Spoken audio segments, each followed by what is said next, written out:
ኢየሱስ ጌታ ነው። ኢየሱስ ጌታ ነው። አሜን። ኢየሱስ ጌታ ነው። በነገራችን ላይ ኢየሱስ ጌታ ነው። በሕይወታችን ላይ ኢየሱስ ጌታ ነው። ዛሬ ደግሞ እንደዚህ ተሰብስበን እግዚአብሔር እድሉን ሰጥቶ ፊቱ ላይ ሆነን ቃሉን እንድንሰማ የረዳንን እግዚአብሔርን እናመሰግናለን።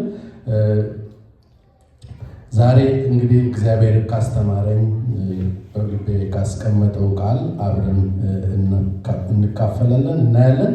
ጌታ የተመሰገነ ይሁን። ክብሩን ሁሉ እግዚአብሔር ይውሰድ።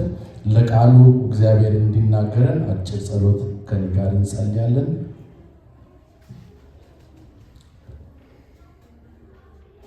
በሰማይ ሰማያት በዙፋን ጸንተህ ያለህ የዘላለም አምላክ እግዚአብሔር ሆይ እነሆ ከዕለታት መካከል ዛሬ በፊትህ እንድንሰበሰብ እግዚአብሔር ሆይ ስለረዳህን እናመሰግናለን።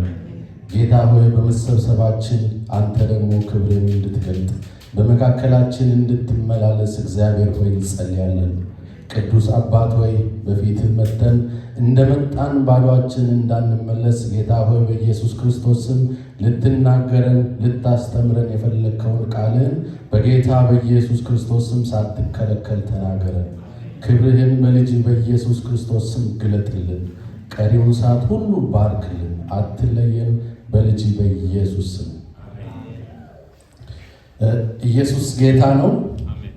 ዛሬ አብረን እንድናይ የፈለኩት እንደ ታይትል አድርጌ የሰጠሁት የማይናወጥ እምነት የሚለውን ከመጽሐፍ ቅዱስ አብረን እናያለን። የማይናወጥ እምነት ምንድን ነው? በምንድን ነው የማንናወጠው? የማይናወጥ ስንል ምንድን ነው?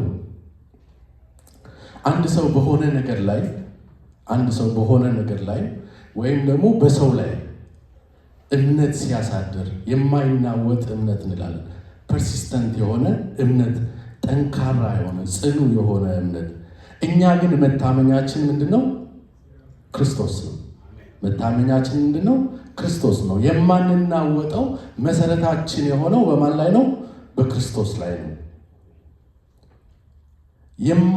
የማይናወጠው የሚለው መቼ ነው? በእምነታችን ነው ወይስ በችግሮቻችን ጊዜ ነው? አለመናወጥ የሚፈተነው በፈተናዎችና በመከራዎች ወቅት ነው። እናምናለን፣ ነገር ግን መጽናታችን የሚታወቀው ፈተናዎች፣ ጥርጣሬዎችና የሚቃረኑ መረጃዎች በእጃችን ሲኖሩ፣ እኛ ከምናስበው የተለየ ነገር ሲያጋጥመን መናወጥ ይመጣል። መናወጥ መጀመሪያ እንዲመጣ እምነት ሊኖረን ይገባል። ስለዚህ ያ እምነታችን ሊሸረሽሩ የሚችሉ ነገሮች ወደ ሕይወታችን የሚመጡት በመከራ ወቅት ነው፣ በፈተናዎች ወቅት። እኛ ከምናስበው የተለየ ነገር ሲመጣ የዛኔ እምነታችን ይሸረሸራል። ይህ የማይናወጥ እምነት የተለያዩ ባህሪያት አሉት። መጽሐፍ ቅዱሳችን እንደሚናገረው የማይናወጥ እምነት የተለያዩ ባህሪያት አሉት። አንደኛው የማይናወጥ ባህሪያት መካከል የእምነቱ ጽናት አለ። ጸንተን ስንቆም፣ በጌታችን ጸንተን ስንቆም መጽናት ይሆንልናል። እንደ መልህቅ መቆም እንችላለን በእግዚአብሔር ታምነን። ስለዚህ የማይናወጥ እምነት በጽናቱ ይታወቃል። ሌላው በእግዚአብሔርና በቃሉ መታመንን ይፈልጋል። አንደኛ በእግዚአብሔር አምነናል፣ ሁለተኛ ደግሞ በቃሉ መታመንን ይጠይቃል። ጥርጣሬ አለመኖር፣ ዳውትን ወደ ውስጣችን ሳናስገባ ስንቀር፣ ዳውት ማድረግ ሳይኖርብን ሲቀር የማይናወጥ እምነት አለው ብለን እንወስዳለን። ሌላው ደግሞ ተስፋ ሳንቆርጥ፣ ተስፋ አለመቁረጥ፣ የማይቆረጥበት እግዚአብሔር ስላለን ተስፋ አንቆርጥም። እነዚህን ሁሉ የምናደርጋቸው መቼ ነው? በመከራ ውስጥ ስናልፍ፣ ሲቹዌሽናችን ፈተና ውስጥ ሲያስገባን። መጽሐፍ ቅዱሳችን ላይ የተገለጡ የማይናወጥ እምነት ያላቸው ብዙ የእምነት አባቶች አሉ። ከነሱ ውስጥ አብርሃምን ብንወስድ አብርሃም ሮሜ 4:18 እስከ 21 ላይ በተገለጠው ሐዋርያው ጳውሎስ እንደጻፈልን ስለ እምነት ባስተላለፈልን ክፍል ላይ አብርሃም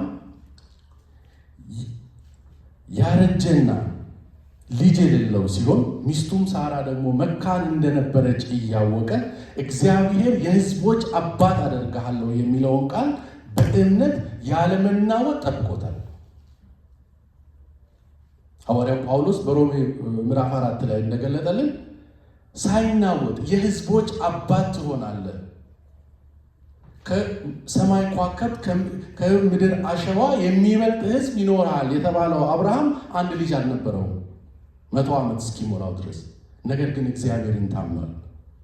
በዚህ ብቻ አላበቃም። እግዚአብሔር አንድ ልጅ ሰጠው፣ ያንንም ለእኔ ሰዋልኝ አለ። በዛም ጊዜም አብርሃም በእግዚአብሔር ተማምነው ሊሰዋለት ፈቃደኛ ነበረ። የተማመነው ማን ላይ ነው? እግዚአብሔር ላይ፣ ሰጪው ላይ። ይስሐቅ ስለተሰጠው ሳይሆን ሰጪው ከሰጠው ነገር በላይ መሆኑን ስለተረዳ ይስሐቅን ለእግዚአብሔር ለማቅረብ አላቅማማም። የማይናወጥ እምነት አሳይቶናል። ሁለተኛው ሰው እንድናየው የፈለግኩት ሙሴ ነበር። የሙሴን ታሪክ ሁላችንም በደንብ እናውቀዋለን። ሙሴ ከሁሉም ነገር ላይ ከግብፅ ይዟቸው ከወጣ በኋላ ከኋላው የግብፅ ሰራዊት እየመጣ ከፊት ለፊቱ የኤርትራ ባህር እያለ በዚህ መሃል ላይ በእምነት ጸንቶ ከነአን አስገባለሁ፣ ከነአን ልጆቼን ታሻግራለህ፣ የእስራኤልን ሕዝብ ይዘህ ትሻገራለህ ያለውን እግዚአብሔርን በመተማመን ባህሩን እግዚአብሔር ከፍሎ አሻገረው። በእምነቱ ጸንቶ ቆመ። በእምነቱ ጸንቶ ከኋላ የመጣውን የግብፅን ጦር ሳይፈራ፣ ከፊት ያለውን የኤርትራን ባህር ሳይፈራ በእግዚአብሔር ታምኖ የኤርትራን ባህር ተሻገረ። ዘጸአት ምዕራፍ 14 ላይ እንመለከታለን ታሪኩ። ሶስተኛው የዳንኤል ጓደኞች አሉ፣ ሲድራቅ ሚሳቅና አብደናጎ። በእሳት ሊጣሉ እዚህ ማትሰግዱ ከሆነ በእሳት ውስጥ ትጣላላችሁ ሲባሉ ምንድነው? ባያድነን እንኳን እናምናለን፣ አንሰግድላችሁም፣ ላቆማችሁት ምስል አንሰግድላችሁም። ባያድነንም እንኳን የምንታመነው አምላክ ባያድነንም እንኳን እንታመነዋለን አሉ። ዳንኤል ምዕራፍ 3 ከቁጥር 16 እስከ 18 ላይ። ሌላው ኢዮብን እናገኛለን። ኢዮብ ሁሉም ነገር ባጣበት ዘመን ላይ ጓደኞቹ፣ ባለቤቱ፣ ሁሉም እግዚአብሔርን እንዲረድ በገፋፉት ዘመን ላይ እሱ ግን እግዚአብሔር ላይ እምነቱን ጠብቋል። ተስፋ የመቁረጥ ውስጥ ቢገባም የእግዚአብሔር ላይ የነበረውን እምነት ጠብቋል። ጻድቅ ሰው የነበረ ኢዮብ ተፈትኗል። መከራዎች መጥተውበታል። በዛ መከራ ውስጥ ግን እምነቱን ጠብቋል። ስለዚህ ምን እናደርጋለን? የማይናወጡ እምነቶችን አሳይተውናል።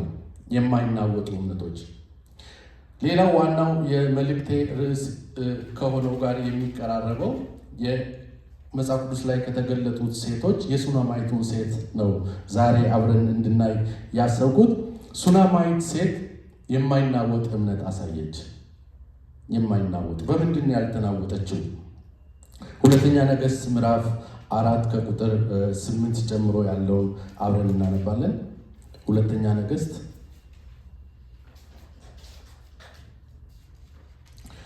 ይህ የነገስታት መጽሐፍ እንደምናውቀው በእስራኤል ለሁለት ከተከፈለች በኋላ ለአይሁድና ወደ እስራኤልነት፣ ለይሁድና ወደ እስራኤል ከተከፈለች በኋላ የነገስታትን ታሪክ የሚገልጽ መጽሐፍ ሲሆን በዚህ መጽሐፍ ላይ ሁለት ነቢያት በስፋት ተሸፍነዋል። ነቢዩ ኤልሳና ኤልያስ ናቸው። ነገስት ምዕራፍ 2 ላይ መተን የምናየው ኤልሳን እናገኘዋለን።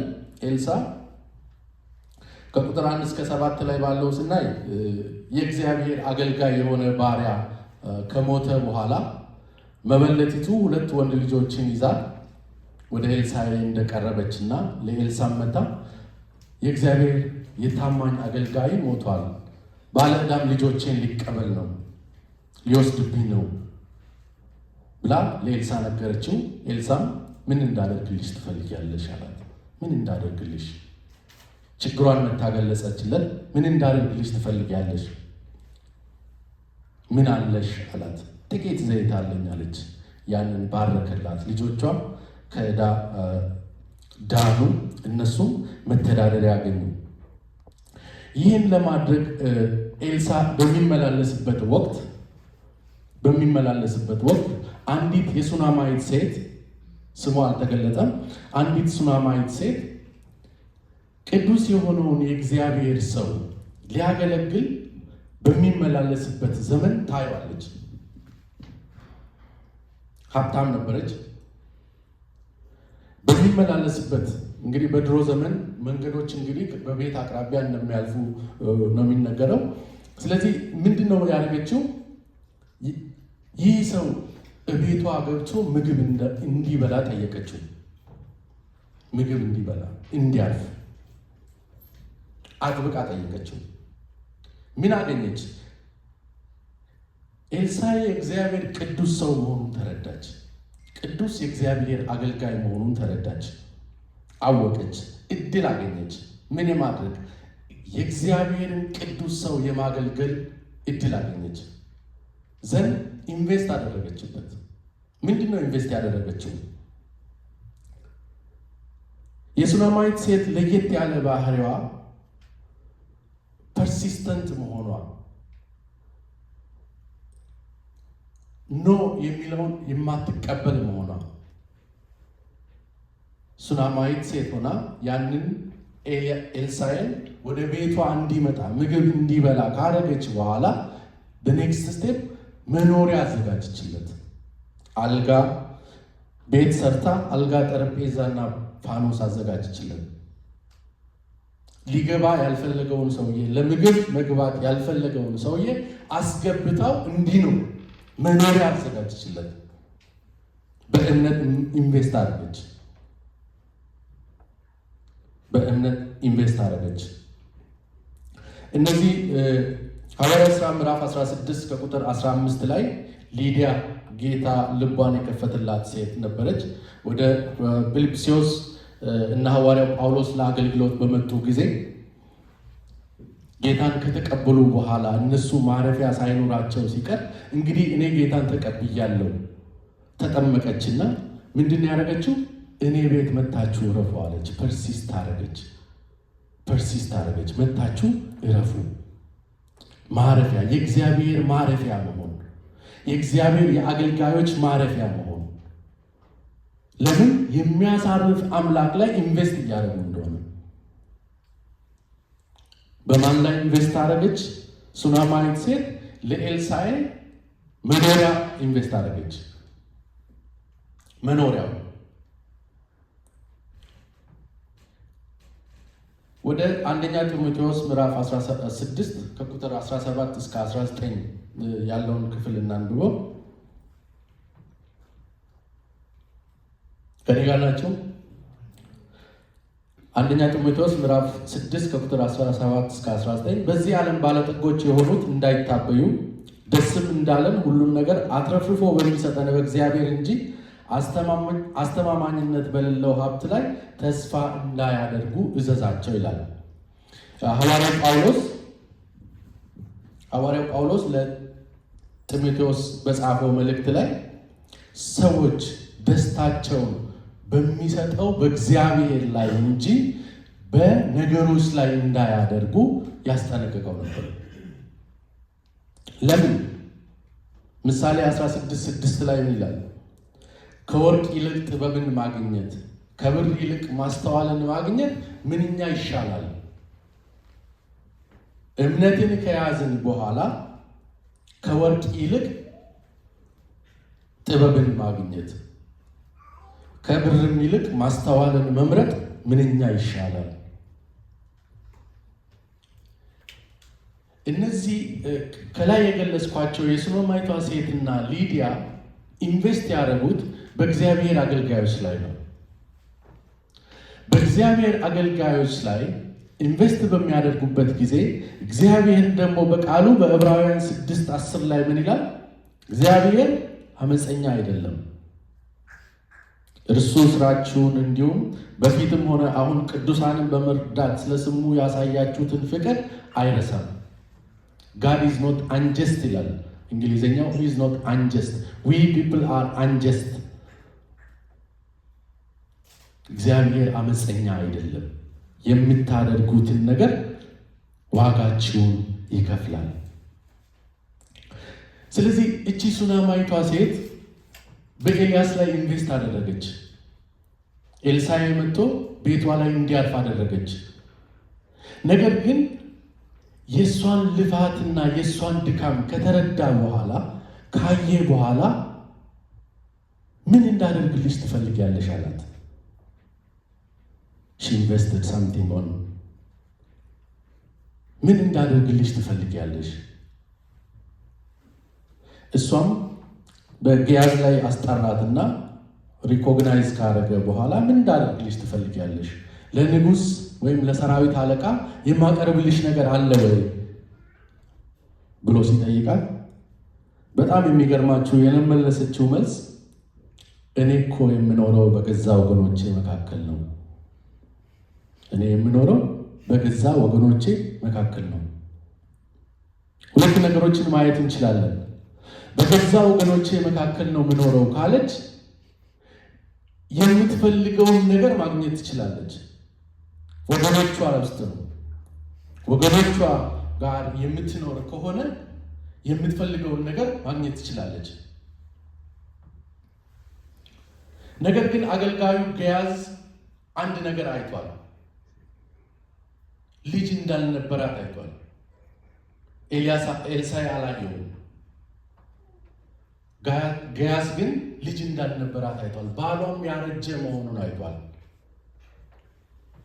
ባሏ ያረጀ መሆኑንና ልጅ እንዳልነበራቸው ሲያይ ለኤልሳዕ ነገረው። ልጅ እኮ የላትም፣ ባሏም ሸምግሏል። በጣም የሚገርመው ያንን ተናግራ ሄደች። ተጠርታ ነበር የመጣችው። እንደመጣች ግን እኔ የምኖረው ከወገኖቼ መሃል ላይ ነው። I don't need anything። ለምን በእስራኤል በዛን ዘመን ላይ ልጅ አለመኖር በጣም ሼምፉል የሆነ ነገር ነበር። ዘን አይ ቲንክ እንደምረዳው ያንን ስቴጅ አልፋለች። ሺ ትራይ አልፋለች። ስለዚህ በዛ ተስፋ ውስጥ መኖርን አልፈለገችም።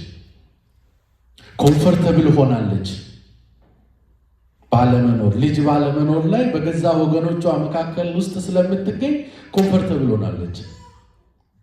ነገር ግን እግዚአብሔር ሁሉን ማድረግ የሚችለው እግዚአብሔር በኤልሳዕ በኩል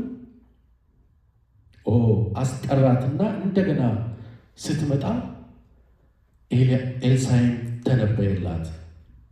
በሚመጣው ዓመት በዚህ ጊዜ የዛሬ ዓመት ወንድ ልጅ ትታቀፊያለሽ አለ። ወንድ ልጅ ትታቀፊያለሽ። ኤክስፔክት አላረገችው። ኢንቨስት ያደረገችው ለምንድን ነው? ሲመላለስ አይታ ነው። ቅዱስ የእግዚአብሔር ሰው መሆኑን አይታ ኢንቨስት አደረገችበት።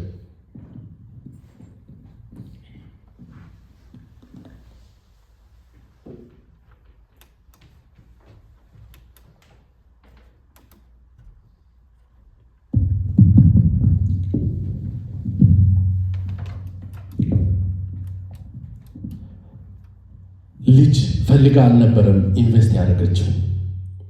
ለምን? ጊዜው እንዳለፈ ታውቅ ነበር። ነገር ግን ውለታ የማይረሳ እግዚአብሔር ኢንቨስት ያደረገችበትን ነገር መመለስ ሲፈልግ የማታውቀውን ኤልሳዕን አስገብታ አሳረፈችው። የማታውቀውን ኤልሳዕን አስገብታ በቤቷ መኖሪያ ሰጠች። መኖሪያ ስትሰጥ እግዚአብሔር ምን አላት? በሚመጣው ዓመት ወንድ ልጅ ትታቀፊያለሽ አላት። ማንን ተቀበለች? የእግዚአብሔርን አገልጋይ ተቀበለች። አብርሃም እነዛን መላእክት ተቀብሎ መጥቶ ሲያስተናግድ ምንድን ነው ያሉት? ለሚመጣው ዓመት ወንድ ልጅ ታቅፊያለሽ ስትባል ሳራ ሳቀች ይልቃል። ምክንያቱም ሳራ ያለችበትን ሁኔታ ስለምታቅ፣ እድሜዋን ስለምታቅ፣ የአብርሃምን ሁኔታ ስለምታቅ ሳቀች ይላል። ስቃም ይስሐቅ አለችው። ነገር ግን እግዚአብሔር ይችላል። እግዚአብሔር ይችላል። እግዚአብሔር ልክ እዚህ ክፍል ላይ ልጅ ታቅፊያለሽ ሲላት ጌታ ሆይ ባሪያን እንደዚህ አታደርግ፣ አታጓጓ፣ ፈራች ማለት ካለችበት ሲቹዌሽን አንጻር ይህን ነገር ለመቀበል ከበዳት። ለምን ከበዳት? እግዚአብሔር የአሕዛብ አባት አደርጋለሁ ብሎ በ75 ዓመቱ ከቤት ካወጣው በኋላ አብርሃም ይስሐቅን ያገኘው በ100 ዓመቱ ነበር። እንደ አንድ እስራኤላዊ ይህን ታሪክ ታውቃለች። እግዚአብሔር ልጅ ይሰጣለው ካለ እግዚአብሔር በጊዜው ነው የሚያደርገው፣ በጊዜው። ስለዚህ እቺ ሴት እንዲሆንላት የፈለገችው ነገር ፍራቻ ውስጥ ከተናል። ፈራች። ዛሬ ሊሆን ይችላል፣ ለዓመት ሊሆን ይችላል፣ ኦር እድሜ ከመግፋቱ በፊት ሊሆን ይችላል አለች። ነገር ግን ታማኝ የሆነው እግዚአብሔር ልጅ ሰጣት፣ ልጅ ተቀበለች። ቁጥር 26 ላይ ወረድ ብለን ስናይ ልጁም ከአባቱ ጋር ማሳ ካለበት ራሴን ብሎ አመመኝ ሲል አባቱን ወደ እናቱ እንደላከ ባሪያው አድርጎ ወደ እናቱ እንደላከና እናቱ እጅ ላይ ቀኑን ሙሉ ውሎ ማታ አካባቢ ልጁ እንዳረፈ ይናገራል። ቀኑን ሙሉ ታመመና አረፈ ይላል። ይህ ልጁ ከሞተ በኋላ ያደረገችው ነው የማይናወጥ እምነት ውስጥ እንድትጠቀስ ያደርጋት። የማይናወጥ እምነት። መቼ ነው እምነታችን የሚናወጠው? መቼ ነው እምነታችን የሚናወጠው?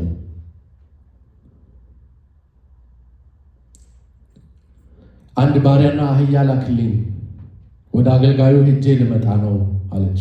መልእክት ላከች። ሰንበት አይደለም፣ ለምንድን ነው የምትሄጂው አላት። አይ ሁሉ ደህና ነው። ሁሉ ደህና ነው እንዴ? አይደለም። የሞተ ነገር አለ በቤቷ። የሞተ ልጅ ይዛለች። ነገር ግን ምን አለች? ሁሉ ደህና ነው፣ ሻሎም ነው አለች። ሻሎም። በሞተ ነገራችን ላይ ሁሉ ደህና ነው እንላለን። ሁሉ ደህና ነው። ለምን? አምላካችን ሁሉን ደህና ማድረግ የሚችል አምላክ ስለሆነ። የማይናወጥ እምነት የሚኖረው የሚፈተነው በፈተናዎች ውስጥ ሆነን እግዚአብሔርን ስናመልክ ነው። የሚገባው ስለሚገባው እግዚአብሔር ስለሚገባው ይመለካል። ስለሰጠው ነገር ብቻ ሳይሆን ስለሚገባው ይመለካል። ሁሉ ደህና ነው። አለቀሰች አይልም መጽሐፍ ቅዱስ። ለባሏ መሞቱን እንኳን የልጁን መሞት ለባሏ አልነገረችም። በማን ተማምናለች? በአምላኳ ተማምናለች። ይህን የሰጠኝ እግዚአብሔር በዚህ በስተርጅና ይህን የሰጠኝ እግዚአብሔር ሊወስደው አይደለም አለች። ሊወስደው አይደለም። ስለዚህ ሁሉ ደህና ነው። የሞቶ ልጇን ወስዳ በኤልሳዕ መኝታ ላይ አስተኝታ መጽሐፍ ቅዱስ አዋቂዎች ሲገልጡ 20 ማይል የሚያክል ወደ ተራራ ኤልሳዕ ወደሚገኝበት ሮጠች ይላል። ሄደች፣ አስከትላው ሄደች። እኔ ቁም እስከምልህ ድረስ በፍጥነት ሂድ አለች። ጋያዝ ከኤልሳዕ ወጣት ይመስለኛል። ከሩቅ አይቶ ሂድ ሮጠ እስቲ ጠይቃት፣ ደህና አይደለሽምን? ባልሽ ደህና አይደለምን? ልጅሽስ ደህና አይደለምን? አለች። ሻሎም አለች። ሻሎም ነው። የምትፈልገው ጋር ኤልሳዕ ጋር ያለውን መልስ እስከምታገኝ ድረስ ሄዳ ችግሯን እስከምትነግር ድረስ ሁሉ ሻሎም ነው። እኛም ሄደን ለአምላካችን ችግራችንን እስከምንነግር ድረስ የማይናወጥ እምነት ይዘን ከሆነ ሻሎም ነው። በሚኖርን በምናልፍባቸው ነገሮች በሙሉ ሁሉ ሻሎም ነው።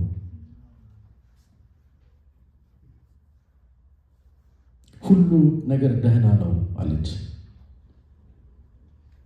መታም በኤልያስ እግር ላይ ኤልሳዕ እግር ላይ ወደቀች።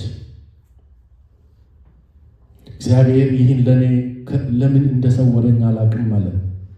ለምን እንደሰወረብኝ አላቅም። በዚያ ጊዜ ኤልሳዕ ደግሞ ጋያዝን ብትሬን በልጁ ፊት ላይ አድርግ፣ ውሰድ፣ ይዘህ ሄደ ይህን ብትር ልጁ ፊት ላይ አድርግ፣ ልጁም ይነሳል ብሎ አመነ። እናቱ ግን she doesn't take no for the answer no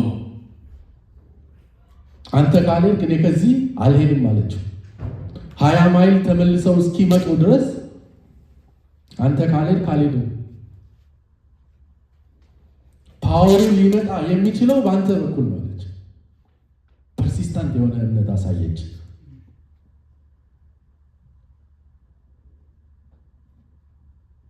ከዛም እንደመጡ በሩን ዘግቶ በልጁ ላይ አፉንና አፍንጫና አፉን አገናኝቶ ወደ እግዚአብሔር ጸለየ ይላል። በዚህ ላይ ምን እንማራለን?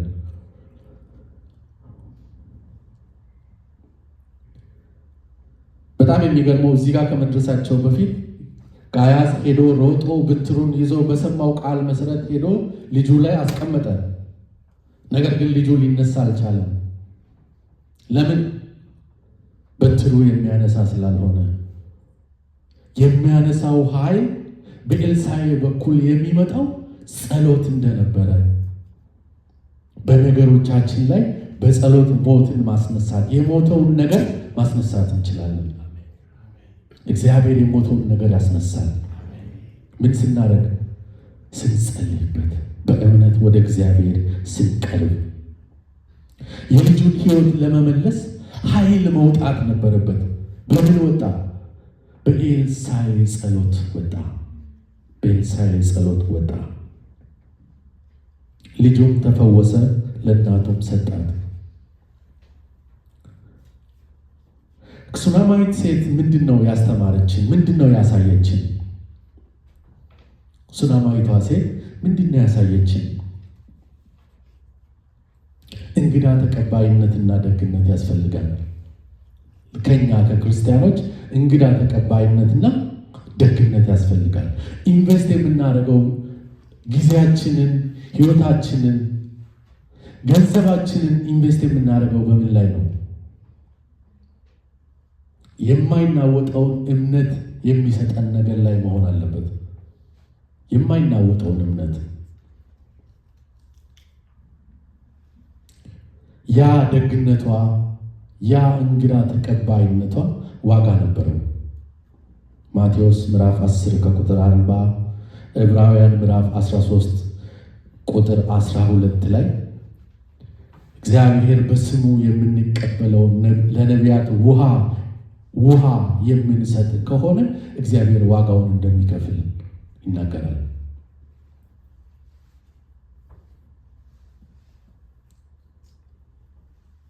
ሌላ ከሱናማዊት ሴት የምንማረው እምነትና ጽናት። የሞተ ነገር ይዛ በቤቷ የሞተ ነገር አስቀምጣ ሰላም ነው፣ ሁሉ ደህና ነው፣ ሁሉ ሰላም ነው። ከሞት በላይ እንግዲህ የሰው ልጅ ሕይወት ሲኖር የመጨረሻው ነገር ሞት ነው። ችግሮች ውስጥ ቢሆኑ፣ ህመም ቢሆን፣ ሌላ ነገር ቢሆን የሚቀየር ነው። ነገር ግን እቺ ሴት ሞት በቤቷ ውስጥ ገብቶ ሞት ይዛ ሁሉ ነገር ደህና ነው።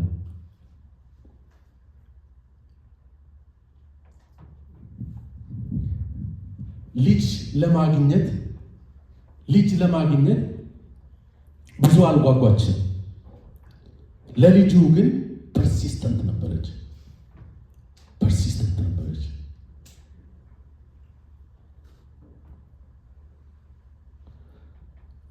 ማቴዎስ ምዕራፍ 9 ከቁጥር 27 እስከ 30 ላይ ሁለት አይነ ስውራን ጌታ ኢየሱስ ክርስቶስን ተከትለው እሱ ወደሚገባበት ቤት ድረስ በመግባት ፈውሰን አድነን ብለው ፐርሲስት እንዳደረጉ ይናገራል።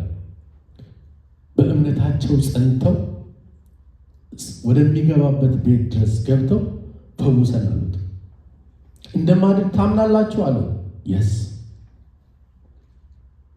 አሁን ጌታ ሆይ እናምናለን አሉት። ተፈወሱ። ስለዚህ እምነትና ጽናት ያስፈልጋል። ሌላው የእግዚአብሔር ርኅራኄና ኃይል። በዚህ በነገሮች መካከል የእግዚአብሔር ኃይል፣ የእግዚአብሔር ርኅራኄ ያስፈልገናል። ወገኖቼ የሚራራልን አምላክ ነው ያለን። የሚራራልን፣ የሚሰማን፣ የሚመልስልን አምላክ ነው ያለን። ያንን ማወቅ መቻል አለብን። ያንን መረዳት መቻል አለብን። የሚተማመኑትን ለመርዳት እግዚአብሔር ሁልጊዜ አይኖቹ ከኛ ጋር ናቸው።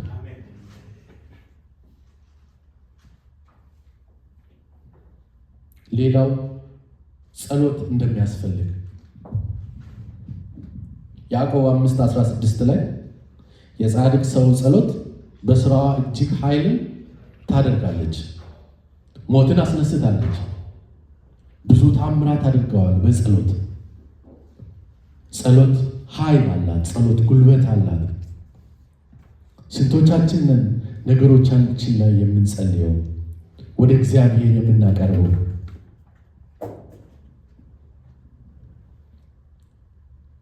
መዝሙረ ዳዊት ምዕራፍ 34 ከቁጥር 17 ላይ ጻድቃን ጮኹ እግዚአብሔርም ሰማቸው።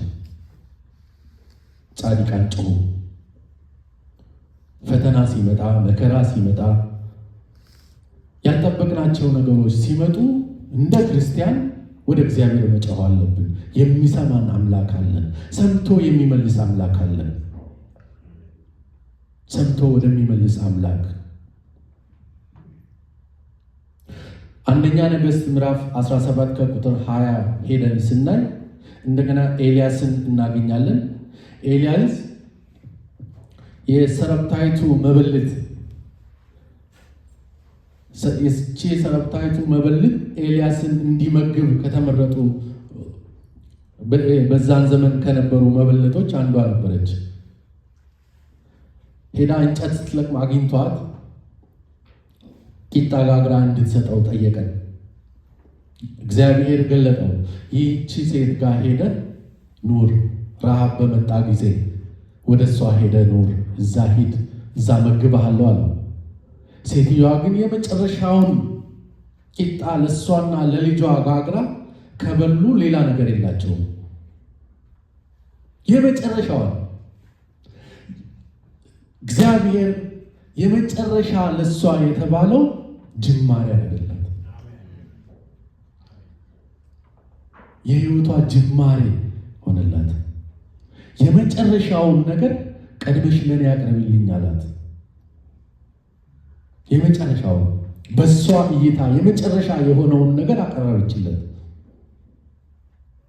በህይወት ዘመኗ ረሃቡ እስኪወጣ ድረስ ከቤቷ ሳይጠፋ ነው። ምግብ ሳይጠፋ፣ ቂጣ ሳይጠፋ፣ ዘይት ሳይጠፋ ያለ ችግር አሳለፈች። በእምነት አደረገች። በእምነት የመጨረሻውን ኢንቨስት አደረገች። በጣም የሚገርመው ሉቃስ 4:25 እስከ 26 ላይ አንብቡት።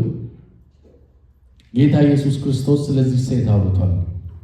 ኤልያስን ስለመገበችው ሴት ጌታ ኢየሱስ ክርስቶስ አስተምሮናል። ይህን አይነት ነገሮች ለማድረግ መመረጥ መታደል እንደሆነ ይነግረናል። ነገር ግን እውነት እላችኋለሁ ሰማይ 3 ዓመት ከመንፈቅ ተዘግቶ ጽኑ ረሃብ በምድር ሁሉ ላይ በነበረበት በኤልያስ ዘመን ሁሉ ብዙ መበለቶች በእስራኤል ነበሩ። እሷ ግን እስራኤላዊ አልነበረችም። ኤልያስ ከነዚህ መካከል ወደ አንዷም አልተላከም። ነገር ግን በሲዶና በስራፕታ ወደ ነበረች መበለት ተላከ። በነቢዩ ኤልሳዕ ዘመንም በእስራኤል ብዙ ለምጻሞች ነበሩ።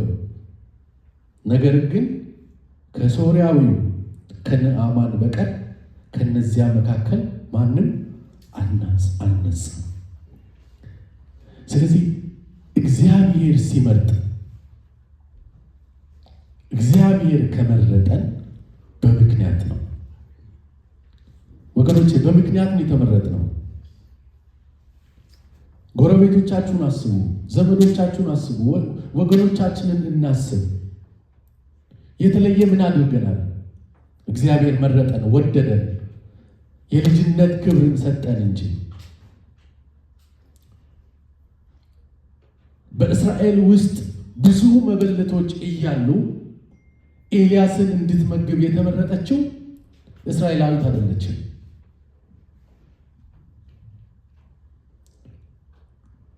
ብዙ ለምጻሞች በእስራኤል ውስጥ እያሉ ሶርያዊው ነው በኤልሳዕ ተቀብቶ ሄዳለው።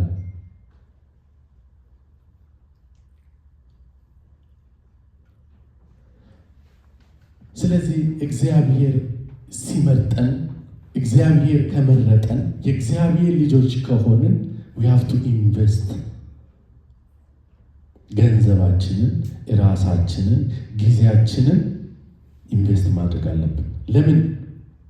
ውለታ የማይረሳ ጀስት የሆነ አምላክ ስላለን። God is just. He is a just. አመፀኛ ያልሆነ እግዚአብሔር፣ ውለታን የማይረሳ እግዚአብሔር ስላለ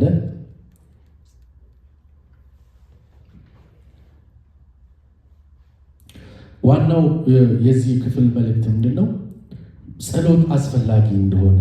የሁለተኛ ነገር የስራፕታይቱ መበለት ልጅም እንደሞተባትና ኤልያስም ልጇን እንደፈወሰ ጸልዮ እንደፈወሰ ይናገራል። በር ዘግተው ነው የጸለዩት።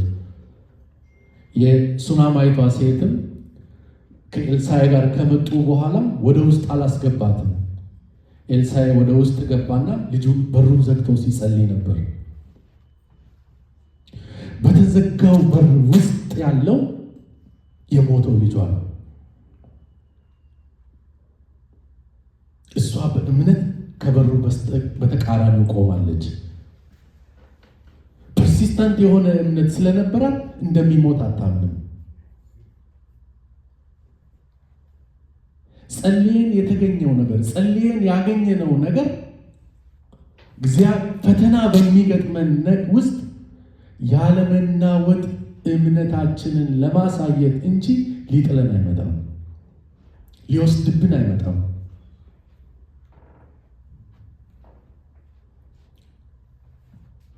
በጸሎት የተገኘው ሳሙኤል እስራኤልን ለብዙ ዘመን ነው የመራው። የኤሊ ልጆች እያሉ ሳሙኤል ተመረጠ። ለምን? በጸሎት የመጣ ስለሆነ። በጸሎት የምናገኘው ምንድነው? በጸሎት ያገኘነው በፈተና በጸሎት ያገኘነው ነገር ፈተና ውስጥ የሚጥለን ከሆነ ያን ጊዜ ወደ ጸሎት መመለስ አለብን። ማቴዎስ ምዕራፍ 6 ከቁጥር 6 ላይ ያለውን ክፍል እናንብብ። ማቴዎስ 6 ከቁጥር 6 አንተ ግን ስትጸልይ ወደ ክፍል ግባ፣ በሩንም ዘግተህ በስውር ወዳለው አባትህ በስውርም የተደረገውን የሚያይ አባትህ ዋጋውን ይከፍልልሃል። በሩን ዘግተህ ጸልይ፣ ተናገር። ዛሬ ለእግዚአብሔር የምንናገረው ምን አለን? ሰምቶ ለሚመልስልን አምላክ የምንናገረው ምን አለን? ሻሎም ነው ብለን የምንናገረው ነገር ምን አለን? ሐዋርያው ጳውሎስ ሲናገር ምን ብሏል? በምድር ሳላችሁ ጌታ ኢየሱስ ክርስቶስ ምንድን ነው ያለው? በምድር ሳላችሁ መከራ አለባችሁ። መከራውን የምናልፈው ግን በእግዚአብሔር በጌታ ኢየሱስ ክርስቶስ በሰጠን በጸጋው ነው። በጸጋው እናልፋለን። እምነታችን የጸና የሚሆነው እምነታችን የሚጸናው ሰጪውን እግዚአብሔር ላይ ስናደርግ፣ እምነታችንን እግዚአብሔር ላይ ስናደርግ፣ በተሰጠን ነገር ላይ ሳይሆን በሰጪው በእግዚአብሔር እምነታችንን የምናደርግ ከሆነ እግዚአብሔር ይህን እንዲሆን ግን ተግተን መጸለይ አለብን። በፈተና የሚጸልይ አንደኛ ተሰሎንቄ ምዕራፍ 5 ከቁጥር 16 ላይ ሁልጊዜ ደስ ይበላችሁ፣ ሳታቋርጡ ጸልዩ፣ በማናቸውም ሁኔታ አመስግኑ፣ የእግዚአብሔር ፍቃድ በክርስቶስ ኢየሱስ ይህ ነውና። ስለዚህ በጸሎት የምንፈልገውን ነገር ልናገኝ እንችላለን። እነዚህ በነገስታት በኦልድ ቴስታመንት ላይ ያየናቸው ከአብርሃም ጀምሮ ያየናቸው ሰዎች በጸሎታቸው በፐርሲስታንት በሆነው እምነታቸው አብርሃም ከእግዚአብሔር ጋር፣ ሙሴ ከእግዚአብሔር ጋር፣ ሌሎቹ ግን ከኤልያስና ከኤልሳዕ ጋር እየመጡ መልስ ያገኙ ነበር። በእኛ ዘመን ደግሞ መልስ ልናገኝ የምንችለው ከጌታ ከኢየሱስ ክርስቶስ ብቻ ነው። ለችግሮቻችን መልስ መፍትሄ ሊሰጠን የሚችል ኢየሱስ አለ። ሉቃስ ምዕራፍ 7 ከቁጥር 11 እስከ 17 ያለውን ክፍል እናንብበው። አብረን እንከፍታለን። ሉቃስ ምዕራፍ 7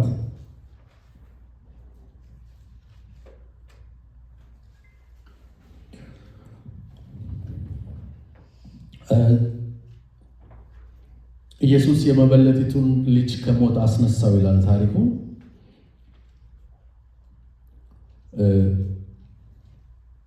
በጣም የሚገርመው ይህ የተፈጸመው ከኤልሳዕ ታሪክ ከፈጸመበት፣ ይህን ከሱናማይቷ ሴት ጋር ከፈጸመበት ከጥቂት እዛው አካባቢ እንደነበር መጽሐፍ ቅዱስ ይናገራል። እዛው አካባቢ ላይ ቃሉን እናንብብ። ከዚህ በኋላ ኢየሱስ ብዙ ሳይቆይ ናይን ወደምትባል ከተማ ወረደ። ደቀ መዛሙርትም ብዙ ሕዝብም አብረውት ሄዱ። ወደ ከተማዋ መግቢያ ሲደርስም እነሆ ሰዎች የአንድ ሰው አስክሬን ተሸክመው ከከተማዋ ወጡ። ሟችም ለእናቱ አንድ ልጅ ብቻ ነበር፣ እናቱም መበለት ነበረች። ብዙ የከተማውም ሕዝብ ከእሷ ጋር ነበረ። ጌታም ባያት ጊዜ ራራላትና አይዞሽ አታልቅሽ አላት። ቀረብ ብሎም ቃሬዛውን ነካ። የተሸከሙትም ሰዎች ቀጥ ብለው ቆሙ። ኢየሱስም አንተ ጎበዝ ተነስልሃለሁ አለው። የሞተውም ሰው ቀና ብሎ ተቀመጠ፣ መናገርም ጀመረ። ኢየሱስም ወስዶ ለእናቱ ሰጠ። ሁሉም በፍርሃት ተውጠው እግዚአብሔርን አመስግኑ፣ ታላቅ ነቢይ በመካከላችን ተነስቷል፣ እግዚአብሔርም ሕዝቡን ጎብኝቷል አሉ። ይህም ኢየሱስ ገና በመላው ይሁዳና በአካባቢው ባለው ሀገር ሁሉ ወጣ ይላል። ስለዚህ እስቲ ኮምፔር እያደረግን እንየው። ጌታም ባየ ጊዜ ራራላት፣ አታልቅሽ ያላት ለእኛ የተሰጠን ጌታ ኢየሱስ ክርስቶስና በኦልድ ቴስታመንት የተቀመጠውን ኤልሳዕን እናወዳድራቸው። ሱናማዊት ሴት ፐርሲስታንት እምነት ስለነበራት ኢንቨስት ባደረገችው ቅዱስ የእግዚአብሔር ሰው መሆኑን በማመኗ ኤልሳዕ እያለ ልጄ አይሞትም ብላ አመነች። ኤልሳዕ እያለ ልጄ አይሞትም ብላ ሮጠች። 20 ማይል ሄደችው ኤልሳዕ ወዳለበት።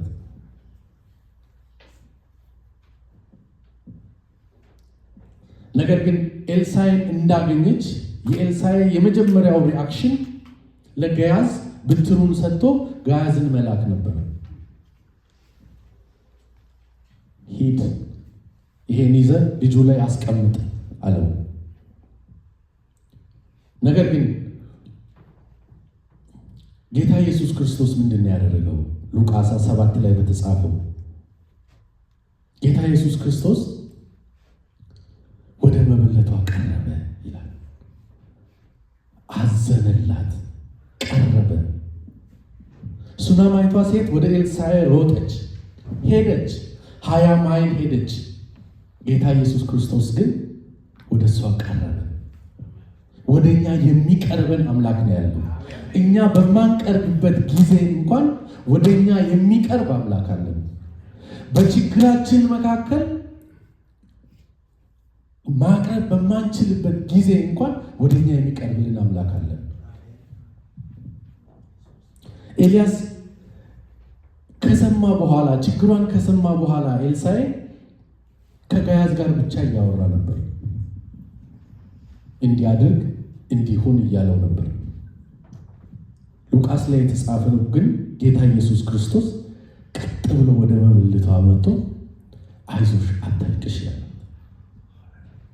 አይዞ አታልቅሽ፣ አይዞሽ አታልቅሽ፣ አይዞ እኔ ካንተ ጋር ነኝ። ጌታ ኢየሱስ ክርስቶስ ከኛ ጋር ነው፣ ከኛ ጋር ነው።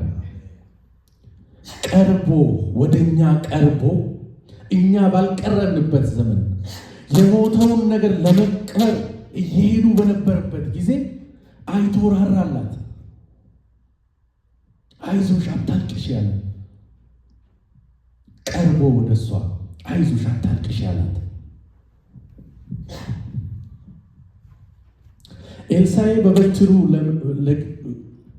ኤልሳዕ በበትሩ ለግያዝ ሰጥቶ እንዲሄድ ነገረው።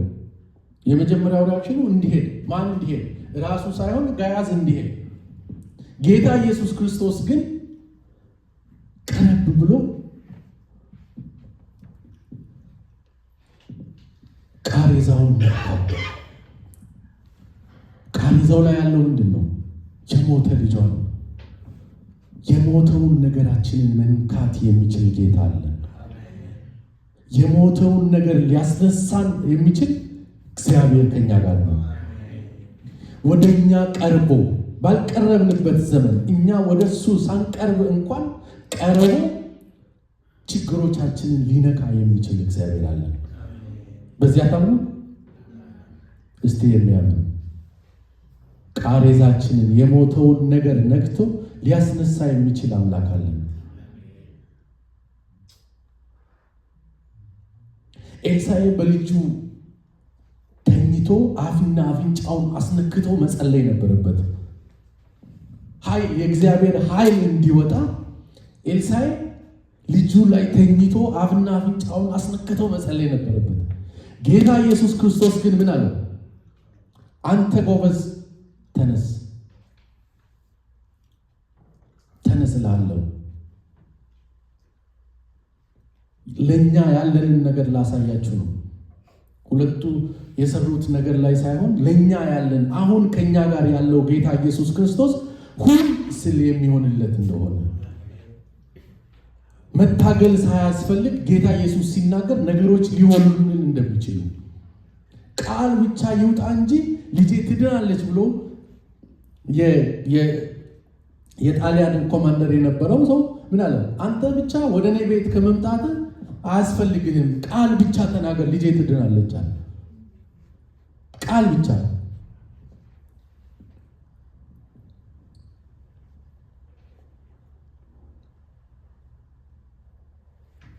ኤልሳዕ ታምራት ለማድረግ በሩን ዘግቶ መጸለይ ነበረበት።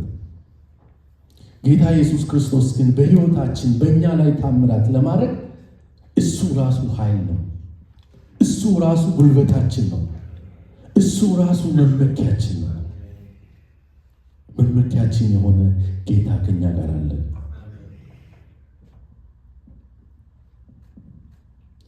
ኤልሳዕ የሱናማይቷን ሴት ካስነሳት በኋላ ለሷ ልጇን አሳልፎ ሲሰጥ የሱ ታሪክ ያበቃል። ኦሪት መጽሐፍ ላይ 3 ሰዎች ተነስተዋል ከሞት።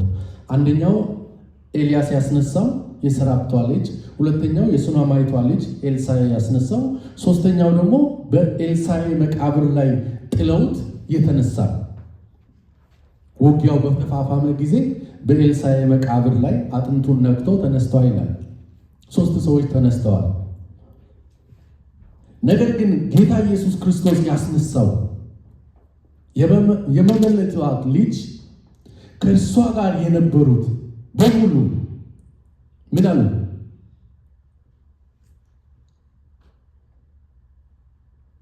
በፍርሃት ተውጠው እግዚአብሔርን አመሰገኑ።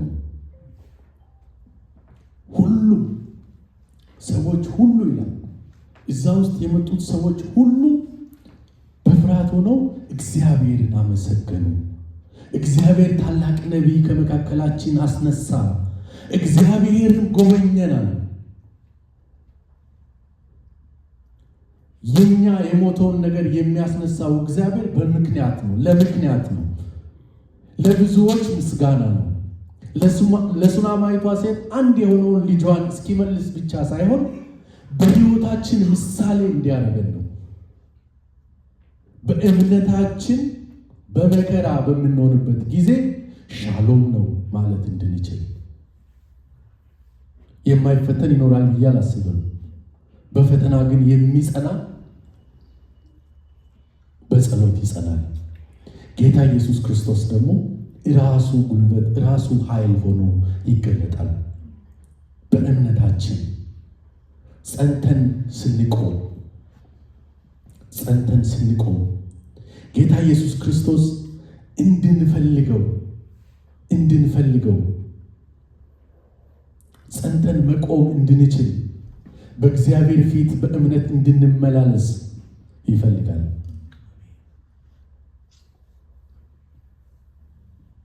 ኃይል ከእርሱ ዘንድ ትወጣለች። ኃይል እግዚአብሔር ታምራትን ያደርጋል በሕይወታችን። ይህን ጌታን እናምናለን።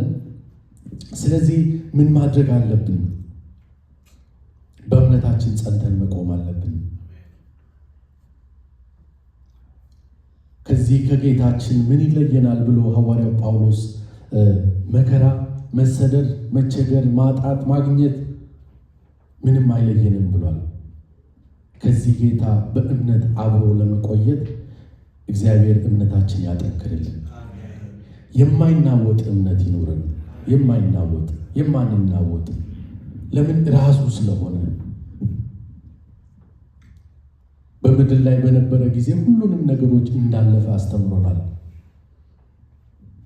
እነዛን ያለፈበት አንደኛው ምንድን ነው? እኛም በምናልፍበት ጊዜ ጸንተን መቆም እንድንችል በመከራችን የምንጸናበትን ጌታ ኢየሱስ ክርስቶስ ይርዳን።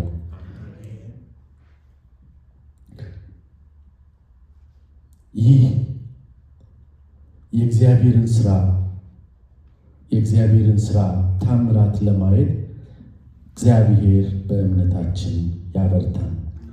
በመከራ ስናልፍ ሻሎም ነው እንበል። ለምን? ሰጪው ላይ ተማምነን እግዚአብሔር ሁሉን ደህና ያደርጋል። ሁሉ ደህና ነው። ዛሬ በምገባበት በምወጣበት ነገር ላይ ሳይሆን እግዚአብሔር ለቃሉ ታማኝ የሆነው እግዚአብሔር ታማኝ ስለሆነ ሻሎም ነው እንበል። እግዚአብሔር ይርዳን።